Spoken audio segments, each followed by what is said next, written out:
என் தம்பி புகழ்மாறன் எனக்கு பாதுகாப்பான் என்னவன். இந்த கரும்புலி படை படமும் இருந்தது. தலைவர் உட்கார்ந்து இருப்பார். கடைசியா ஒரு விருந்து தலைவரோட உண்டுதான் தாக்குதலுக்கு செல்வார்கள். அந்த படத்தை நீங்கள் இங்கே ஆவணங்கள் போட்டு காட்டினதுல இருக்கு, நீங்க பார்த்திருப்பீங்க.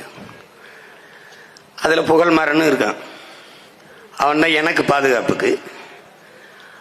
அவன் என்னை படுக்க வச்சுட்டு போறாரு. எங்க அண்ணன் தவமும் அவனும் போறாங்க. போயிட்டு கொஞ்ச நேரம் கழிச்சு என் தம்பி சாரா வந்து கதறி அழுகிறா. என்னன்னா அது இந்த மாதிரி செல் அடிச்சு இறந்துட்டாங்கன்ட்டு.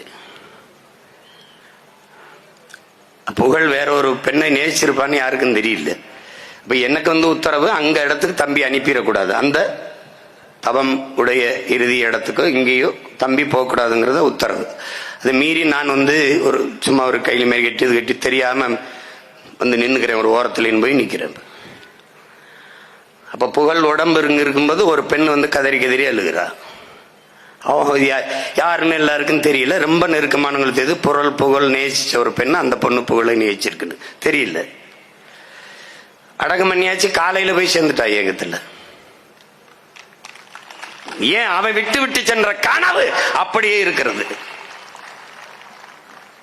உயிராய் நேசித்தவனின் உயிர் இனத்தின் விடுதலை, மண்ணின் விடுதலையில் இருக்கிறது.